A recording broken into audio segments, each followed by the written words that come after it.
you ready?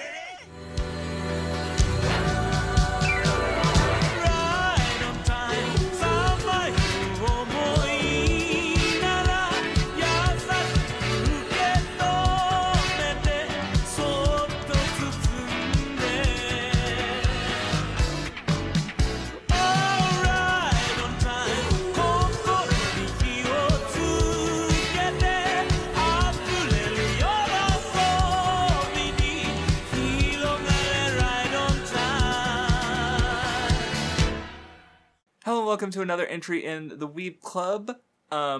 This is Craftsdwarf here with Nunmanji. Hi, Nunmanji. How are you today? I'm doing good.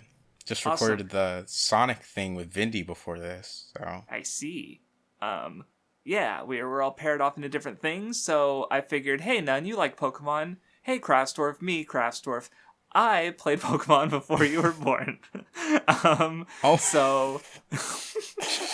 It wouldn't be a podcast with Craftsdwarf without him saying that. I'm glad he got it out the way.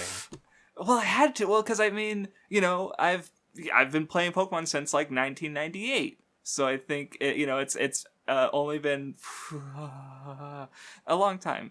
And I know you like Pokemon a lot, so that's why I suggested this idea for this podcast, where originally what I suggested is let's just play all the Pokemon games, right?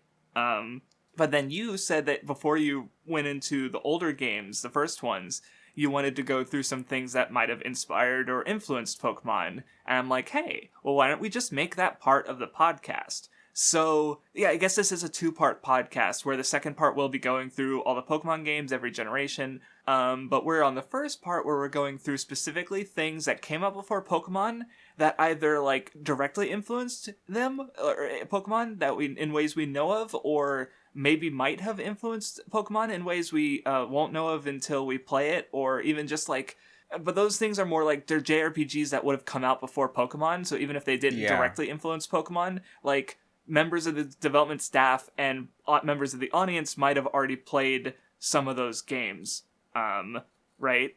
So, before we talk about the first one and why we picked it, I do want to go over our current list of what we're going to cover before we get to Pokemon itself. The reason, and then that way, if anyone in the audience has something to suggest and reasons why, we can consider giving it a look. So currently looking at our list, the next thing we're probably going to be talking about is Dragon Quest, the first game in the franchise, just because it's literally the start of the biggest video game franchise in Japan. It, obviously kind of a huge deal as far as Japanese RPGs go. I almost said Japanese JRPGs, but it's we will also at some point be playing Dragon Quest V, which is the first one that has monster taming. Yeah, I'm really excited for that one. Oh, I'm really looking forward to Dragon Quest V. Though that won't be the only monster taming game we play, because I did look some stuff up, and we'll also be playing Digital Devil Story, not Shin Megami Tensei, the first Megami Tensei 1 and 2, which is the actual first JRPG to have the monster taming element to it, where you convince devils to fight for you, basically, as I understand it. And of course, it would go on to be the start of the franchise that now is more known for Persona. Which is funny because you've played some of the Persona games, right? Yeah, I've played Persona, and I've also played Shin Megami Tensei Devil Survivor, which it does have the you command more. It's demons. Closer to that original aspect, I guess, or the yeah. Is that okay? Which is funny because I've never played any Megami Tensei game at all. So my first experience with the franchise will be the old stuff, and then you'll be experiencing it for the first time. So you get because Persona, it's why is it weird for the first Final Fantasy game to be 7? Persona started with 3 or something like that. But anyway, then I think the other video games. Mendel Palace, or what was the Japanese name? Quinty, which is developed by Game Freak before they did Pokemon. So just, games literally by the same developer rather than something that's specifically what might have influenced or been in the same thing as Pokemon. I think the last games, Mother 1 and 2, or Earthbound Beginnings and Earthbound, which I can already think of some similarities, but I think they're more things that would have been known around the time that well, I don't know, I've never played either of them, so we'll see. But yeah. I've played Earthbound, but Okay. I can't think of off the top of my head like a very specific relation between the two of them. I think of, because like just the kids adventuring, the main character has a cap, like a baseball cap, so you got like that sort of design thing, and then like psychic powers, right, where Pokemon has like psychic type Pokemon, and Mother has that, like the whole mechanic. So like, but I don't think those things are specifically like influences between the two. It's more likely that these are just aspects that both the games were drawing from, and maybe there will be more to notice playing them, because again, I haven't played either of them. So and as far as non-video game things, we have the Kamen Rider manga, and for reasons I brought up in my Toku video, mostly the villain, the Team Rocket, and how they're kind of influenced from like Shocker, and then Ultra 7, which is a big one for Pokemon, but it'll also be I don't know, good luck none. I already saw it, I don't need to watch it again, but it's also 49 episodes of Toku, stinky Toku. So that's our current list. So if you have anything else to add or remove, or I guess not remove, I don't know. We'll probably look at. I'm at some level interested in all of it. I mean, the only thing I would say is, yeah, like a good reason to why it like is related to Pokemon, other than like maybe kind of thing when people like when people say, oh, Bleach and Yu Yu Hakusho, don't do that. Yeah, that's kind of why like I'm a little hesitant with the Mother games, because like I don't think there's a specific, like there are similarities, but I feel like they're more similar. They're like Bleach Yu Yu Hakusho similarities, I guess. But even then, they're still like JRPGs that would have been out before Pokemon, so I am curious about them. And even if like again like there isn't anything directly that went from Mother to Pokemon, like having that perspective could still be nice. So I don't mind playing, and it's like Earthbound's a really popular game that I just haven't played, so I don't mind actually finally playing them and having an excuse to. So right. But anyway, we watched Stand By Me, which regarding its connection to Pokemon, like if you've seen the Gotcha music video, the anime music video with the Bumper Chicken song.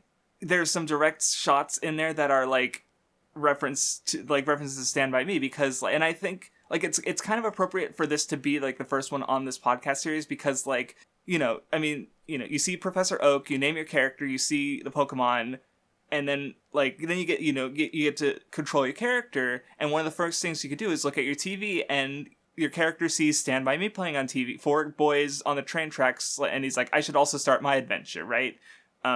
So, like, with the Pokemon connection, you kind of get these, kids just going out, leaving the comfort of their hometown, and going on an adventure, and growing up, right? So that movie kind of, like, I actually learned about this because of, after that music video came out, I saw someone talking on Twitter, and they linked to, I'll try to remember to link this in the description, but there was just a quick little post, sort of observing some of Stand By Me's popularity in Japan, which is like, because there was the question like, hey, is this actually a Stand By Me reference in the start of Pokemon? And it's like, yes, there's actually quite a, like the movie seems to have been pretty popular there. Like it was just a quick like look, but judging at just that quick look, it seems like the movie was fairly popular, so it makes sense that it would be referenced a bunch. So yeah, I thought it was appropriate to give it a watch. And I guess like, so as far as the podcast, like we're first going to discuss at least we're still working things out, so maybe we'll change it later on, but I don't know, what did you notice about Stand By Me and like Pokemon, and like are there any similarities or specific things that you noticed? The biggest thing on my mind was in Stand By Me, it like the kids going on an adventure was more so kind of like them being disconnected from their like real life and like their parents and like what's going on in their town, so that's why they're kind of like the way they are and trying to like go do their own thing. Whereas in Pokemon, it's not really like that. Like it's like I guess in the one similarity is where like in Pokemon your father's absent, he's doing his own thing, so like you as a son is kind of you're not really like directly connected to him because he's not around and he's doing his own thing, so like you're going to do your own thing kind of sort of. So I thought that was like, it was like they're kind of doing similar things, but it's like the opposite. It's not really like, it's not the kids just going on an adventure just because. It's like, they don't have their parents' consent to do it, and they like kind of don't really have a belonging. Whereas in Pokemon, you're always welcome back to the town, and it's just more so like, I guess, condoned by them to do that. Yeah, well, yeah, no, like even Gen 5 kind of brings that up where like the dad is worried about Bianca and but he eventually becomes okay with her going out on this adventure because she's being protected by her friends in Pokemon, where like in Stand By Me they're just kind of like they have to lie to the parents and they go out against possibly against their obviously like, hey, we're gonna go find a dead body, like, excuse me, like that's not gonna fly.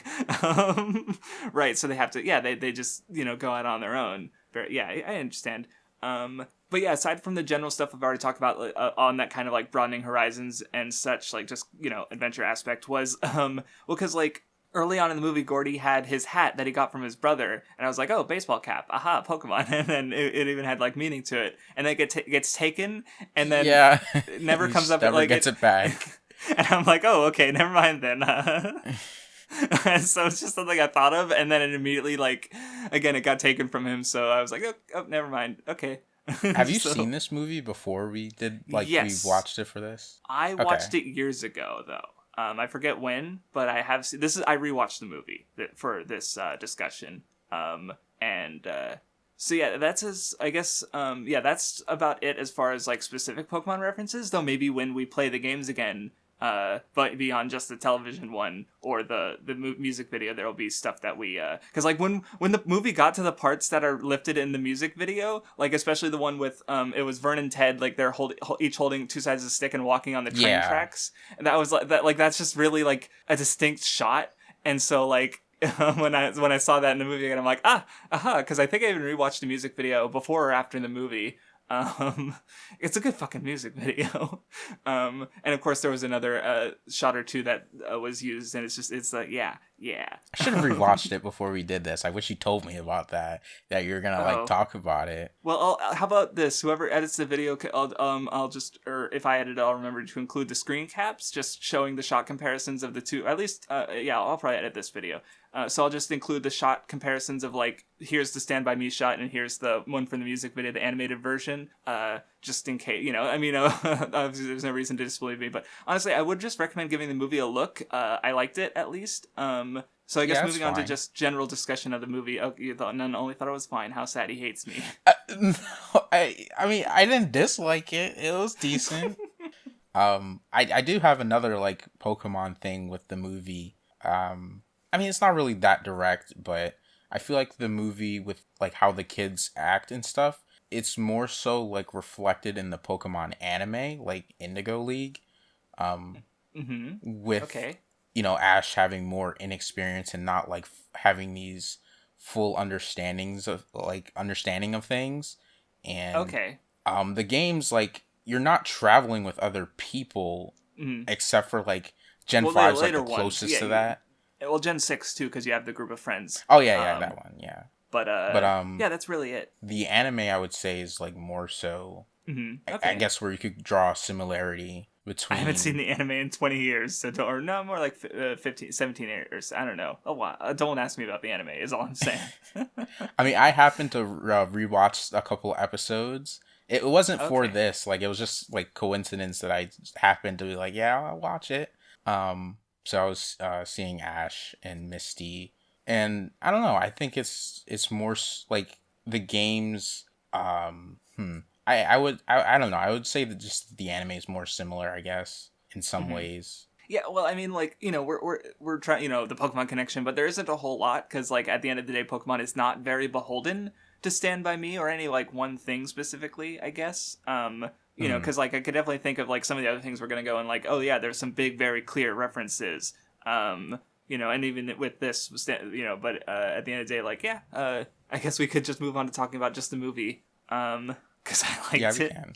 I guess spoiler warning after this point, I mean, I think it's a good movie, so if it's only an hour and a half, so it's, like, not too much of an ask as far as movies go, so, I don't know, if you haven't watched it, consider checking it out. But yeah, looking some stuff about it, I actually didn't know that it was adapted from a book, because it's adapted from a Stephen King novel called The Body, which I was not aware of. I kind of assumed it was adapted from a book. Like, at first while I was watching, I didn't really think about it, but then, like, I felt like it was probably a book. And then at the end credits, like, it said Stephen King's right. Stand and By then, Me. Of course, Gordo is he became a writer, and which I think Stephen King even said that, like, yeah, the book was semi-autobiographical, right? Or maybe, so, like, it was derived from his childhood experiences.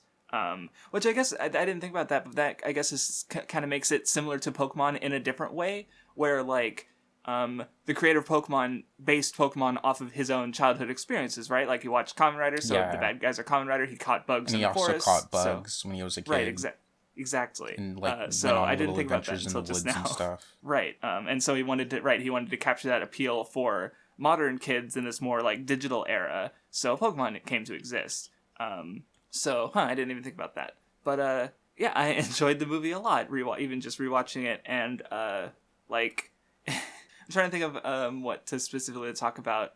Because, like, the acting is good. Like, child actors can be hit or miss, but in this case, I definitely think they hit. Yeah, they were definitely pretty good. I would say I don't remember what his name was already, even though I just watched it. But I the kid who looked out for Gordy, Chris. Yeah, I thought he did a really good job generally. Mm-hmm.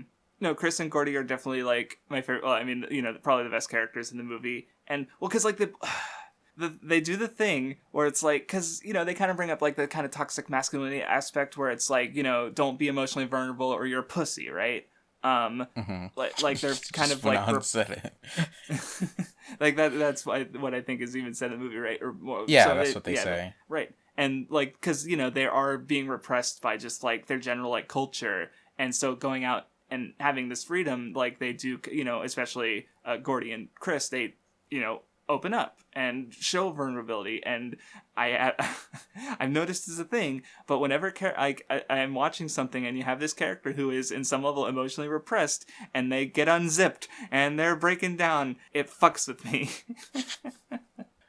Yeah, hurts. Like it was like, I really liked the scene where Gordy went to the store and he was thinking about like he had the, like, I guess, flashback of when he was talking to his parents, and his brother kept trying to tell them, at the dinner table, his brother kept trying to tell his father that he writes and he makes good stories, but, like, nobody, like, cared, and, like, it's obvious they really only focus on the idea of doing, like, manly things like football and stuff like that.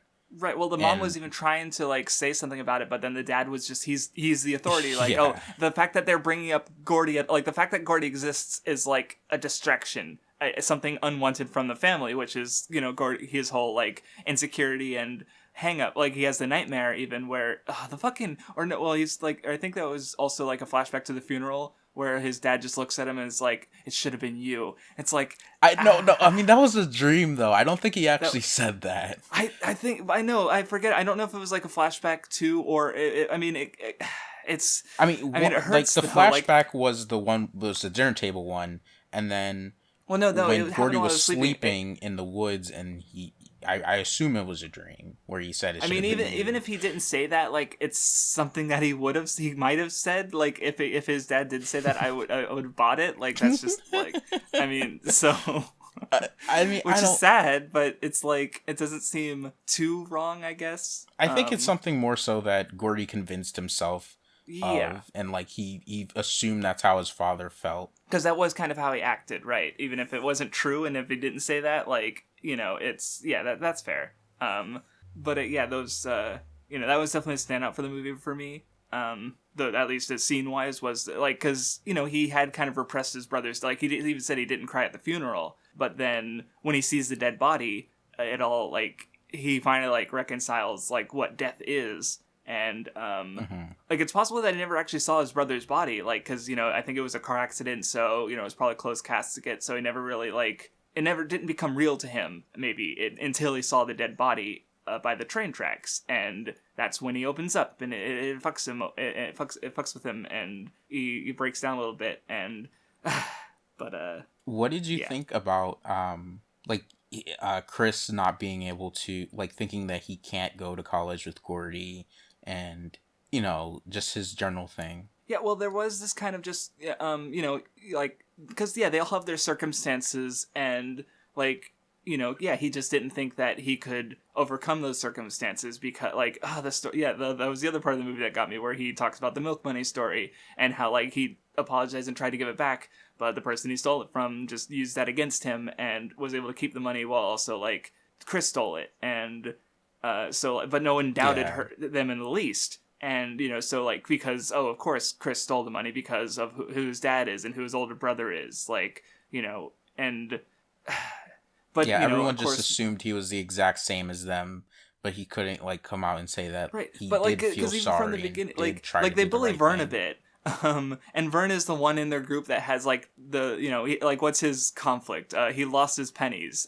His older brother's a delinquent, I guess. Like, he's, he doesn't have a lot of baggage, and he is kind of a fuck up, right? But he's not, like, so they rag on him, like, I guess. Right, where, but because Teddy also, he has this stuff with his father, and he didn't, like, he definitely was, because, he's kind of was, because they mentioned at the end of the movie that he had spent some time in jail, and he kind of, like, went around doing odd jobs, like, he couldn't hold down a job forever. So he's, like, he didn't get it, he's, like, his father went insane from, or had mental issues from World War II, and presumably, like, post-traumatic stress, so it doesn't do well, for people. But is that what, like, was wrong with? He went to war. Well, no, I didn't. Yeah, no, because Teddy was talking about how, like, his dad was a hero because he stormed the beaches on Normandy. He participated. His dad participated in D-Day, which I took to imply that, like, the reason he went insane was because of the just the various traumas he lived through in war. And, well, like, and Teddy was kind of, like, the same in a sense, because, like, even though they were very different traumas, like, one fought in war, and, of course, Teddy was, he had his ear burnt, possibly experienced some other abuses, but, like, he was still very much traumatized by that, and so, like, I'm gonna rip off your head and shit down your neck, like, is that a normal thing for a 12-year-old to say? Like... I don't think so, right? But he's very much like did the crazy thing at the train where he's like, I'm gonna dodge it. Yeah, like he kind of like he does. At the end of the day, he did kind of like gain some value for his life, I think, because like Chris. He's a good boy. He like looked out for him, and he's like being helpful, especially to Gordy. But I guess like the way I saw it is that Teddy didn't quite like reconcile as much with himself as like especially Gordo and everyone Chris else did. Right. So, like, as a way... So, he didn't advance as much. Like, he didn't, overcome his circumstances the same way. But he didn't, like... He wasn't completely beholden to them either. Because he didn't end up in a mental hospital or anything. He didn't die, right? So, he's, like... He kind of ended up in, like, the middle, I guess. Where, So, yeah, it was a recurring thing in the movie. But, yeah, Chris, he did... Because, like, he kept the good parts from his childhood, right? Because, like, when he was in the restaurant, like, he tried to interrupt... To stop an argument. Like, he's just... he's seen, he's been at a low point, so he does kind of look out for other people, and he was doing that to complete strangers, and and it ended up he got killed for it, but he became an attorney, like he was able to overcome his circumstances, right, to at least that degree. So, and I guess my takeaway with Vern was because like he lost his pennies. But then at the end of the movie, he finds the penny on the ground. He's like, Penny! And so, like, he had that failure, but he was able to kind of, like, get back up and, he just started from zero, right? He found the one, kind of like at the train tracks where he fell and nearly died, but he got back up with the support of his friends, and he's able to, they didn't die from the train. But he did lose his comb, though. Rest in peace, comb. Yeah, so that was about my takeaway from all their character arcs, where they they have their circumstances or failings in Vern's cases, but they all because like the scene where they were just like hanging out at the junkyard, and Vern said like, this is great, and Gordy had his like retrospective where he's like, just that because they're free, they're out, they're doing what they want. They have a purpose, and they have a goal, and they have a destination, and they have nothing tying them back, right? Which kind of goes to the whole growing up aspect, where like, because I remember one of my teachers telling me this. Of course, he was imagining a world where his class would grow up to have money, which didn't happen. But one thing he was saying was how like people like this was actually in community college. But now I remember I think I was mixing up teachers. But he told us how like if we wanted to travel, like this was the best time to do it, because we don't have families or property or anything like that we would have to worry about, right? Like, we could just freely go wherever, right? Like, that's something you can only do as a kid. So these, in the movie, they're kids. They don't have, they're just on summer vacation, right? They don't have responsibilities, or they have all the time in the world to just be kids. So they're able to go up on this journey and grow up a little bit. Like, not that that was something they intended to do. Like, they went out on the journey for childish reasons, right? They were going to find the body and become famous. Yeah, but, and then they ended up deciding not to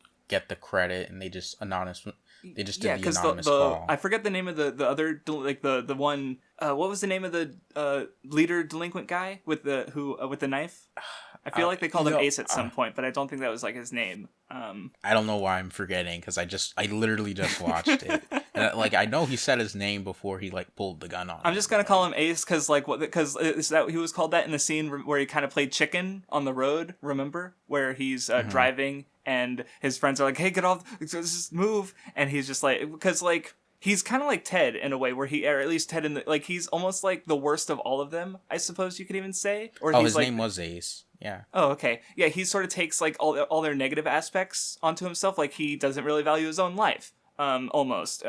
He is his circumstances. Like, he's even like there's one guy where it's like, if either of you had $2,000, I'd kill you both. Like, he's he's kind of like the worst, basically, but he's also kind of a kid in his own way. Like, he's just never grew up. Like, what struck me thinking about how like the movie ends with they do an anonymous call, right? But at the beginning of the movie, Ace was like, we can't do an anonymous call because they'll find us and we'll get in trouble, right? Somehow, like, he's unable to he has just like he has a wild idea of like, oh, we'll find the body and get famous.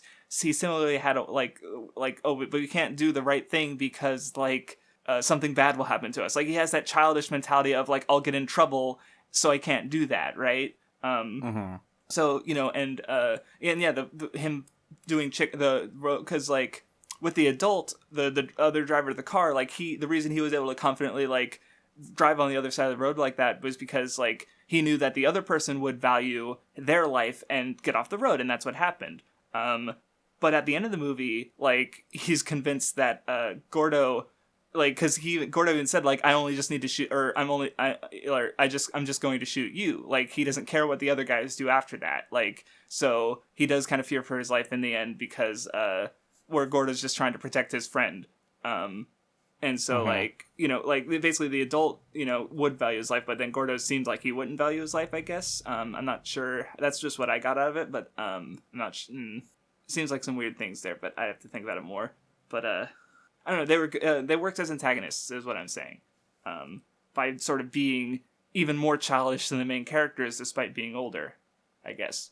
Yeah, and they were even, like, saying they won't forget what happened here, whereas like the other kids, like, they kind of do end up forgetting like about what everything happened, like about their whole adventure, and like, I mean, they don't forget everything, but like they do split off and like grow up and like do their own thing, whereas he's like, I'm not gonna forget this, even though at the end of the day it's insignificant. Right, and nothing even happened, right? So or at least nothing's significant to include in the story. Like, he didn't come back for vengeance or anything. It's just like, that's the end of the conflict, and he never comes up again. I don't know how much else I have to say. I guess I could look through my notes real quick. I don't really have much else to say. I like the movie though. Yeah. I don't know. It was fine. Like, I didn't have a problem watching it or anything, but it also, it didn't really stand out to me because it's like, I guess with how the movie is, it's just like, I don't know. I was about to say, what does that even mean? Describe. Is it too old for you? Too boomer? No. I don't know. I guess one thing, because like, obviously, like, even in my childhood, I never had that, like, I'm just gonna go walk down the train tracks for 5 miles. I didn't went far out of my house, but like, I don't know how much of like, did you have it? What was your childhood like in regards to like going outside at all? Because like the closest experience I have to the movie is like I did play Yu-Gi-Oh with some friends in a treehouse once, I guess, or just in general. I played Yu-Gi-Oh a lot in my neighborhood, right? Which is, so me at least having that relative experience of like going to friends outside of my own home in my hometown, right, where I was growing up at. where like I don't know how much of that happens nowadays, because my childhood was a while ago. And of course there is like, or go on. Go ahead. Well, No, I was just gonna note how, because there's the whole thing about like why do '90s kids stand out, and that's because like, or that just I wouldn't say I'm a '90s kid. I was like a little bit after that, but like there's still that generation that like they were growing up when the advent of the internet came about. So they go like where growing up went from like, yeah, this kind more Stand By Me-ish, like going outside of friends, biking, going around town, to like you have the internet, you can just stay indoors and do whatever, right? And not that video games were still a thing, where this movie, you know, really predates the popularity of video games, but because it's like, I mean, the movie came out in like the 80s, but the, you know, it's nostalgic, you know, the characters, it takes place in like the late 50s, early 60s, you know, so like well before any of that. So like I guess I'm asking you, as someone who would have grown up in that more digital age, like, is that because were you maybe less able to connect with the general setting for that reason? Or I mean, I don't really think about like what I did as a kid that much, but like I did go outside and like kind of explore. Like, okay, I didn't explore like completely random places and go super far away, but like I would like go around the neighborhood, kind of, sort of, with okay, people. And so you have at least that aspect to it. Gotcha. Okay. Yeah. I just don't know what kids these days do. And you're not even kids these days. Well, no one does anything these days because of COVID, but hey, that's not relevant to the movie, I guess. Okay. Yeah, that about covers it for Stand By Me. Nice to have watched it for Pokemon. Next time is Dragon Quest, the first game. Don't tell none, but I've already beaten it. I already told you that I've beaten it too. Yeah, you did. All right, you're supposed to not actually play video games. Like, I don't know why you beat this one so fast. It only took me like 6 hours. Shut up. It's not a long video game. All right. Anyway, yeah. Thank you for listening. Be sure to leave any suggestions for, and with reasons why, for what we might also want to cover on the podcast before we get to Pokemon. See you next time then. Thank you for listening. Goodbye.